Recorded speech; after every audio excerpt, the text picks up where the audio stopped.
Apakah sufi itu sesat? Apakah sufi itu sesat? Ya, antum tanya orangnya apa ajarannya. Kalau orangnya namanya sufi, kalau ajarannya namanya tasawuf, ya gitu kan gitu. Kalau orangnya sekarang sesatnya bertingkat-tingkat sesuai dengan keyakinan dia. Kalau tasawufnya Ghazali beda dengan tasawufnya Abu Yazid Al-Bustami, Al-Halash dan Ibnu Arabi. Ya, karena kesesatan itu bertingkat-tingkat, sebagaimana kebaikan juga bertingkat-tingkat. Orang beriman bertingkat-tingkat enggak? Sama.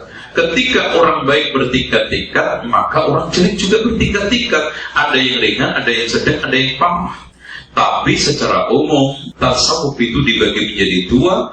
Tasawuf yang versinya tasawuf Ghazali, yang ketika sampai pada tingkatan spiritual, maka Allah menunggal sifat-sifatnya. Tapi Al-Halash dan juga Ibnu Arabi dan Abu Yazid Al-Bustami yang menunggal adalah zat Allah. Tapi dua-duanya sesat. Tapi sesatnya bertingkat-tingkat. Itu. Jangan berguru sama orang-orang ahlul bid'ah yang dia bilang, guru saya tuh kalau baca Al-Fatihah sekian ratus. Padahal tuh guru gak pernah ngitung. Muridnya di samping ngitung. Karena umur kadang-kadang berhenti tuh guru, hitungan dipegang. Guru saya mah 100 kali Al-Fatihah. Tuh kan. Makanya disebarkan ilmu sama murid-muridnya. Jadikan sebuah rotib Fulan bin Fulan, rotib ini, rotib itu, di mana guru kita mencontohkan baca sekian. Padahal gurunya nggak pernah bilang, ini murid yang kurang ajar. Kayak pengikutnya Imam Ghazali itu, yang kurang ajar, yang taklidnya tuh. Lawang Imam Ghazali sendiri mengatakan, bidha'ati fi ilmil hadis misjaf. Ilmuku tentang ilmu hadis itu lemah, kata Imam Ghazali. Makanya beliau meninggal megang Sahih Bukhari, Imam Ghazali. Cuma muridnya kadang nyetak Ihya Ulumuddin, betul? Disebarin di semua universitas Islam. Setelah ahlinya mengecek, ternyata dari 1013 hadis di kitab Ihya Ulumuddin, 996-nya dhaif. Kebayang gak tuh? Jadi wajar kalau jebolan Ihya Ulumuddin benci sama sunnah, walaupun ketua sebuah partai Islam, kelompok Islam, organisasi Islam gitu. Jadi kita nggak bisa salahkan juga, lawang belajarnya salah. Siapa kita di hadapan mereka mengatakan, oh kitab ini nggak benar nih, lantas dibuang semua isi kitabnya. Ini yang bahaya. Ini yang terjadi sekarang, musibah besar yang terjadi kepada pandangan sebagian masyarakat terhadap Al-Imam Al-Ghazali. Orang semasanya sepakat para ulama Hujjatul Islam. Hujjah ini, kalau ada orang menyoal Islam, beliau yang jawab. Kalau ada orang minta dalil, beliau yang fatwakan. Mufti besar Hujjatul Islam. Tiba-tiba orang sekarang mengatakan, ini pembuat hadis palsu. Tinggalkan Ghazali. Anda siapa? Kalau tidak sepakat, tidak harus mencela. Kalau ada persoalan di satu titik, jangan sampai nilai setitik menghapuskan susu sebelanga. Ya mungkin yang baiknya masih ada, yang lainnya Anda nggak sepakat, nggak ada masalah. Tapi sisi lainnya, siapa yang paling tajam mengomentari ahli kalam pada saat itu?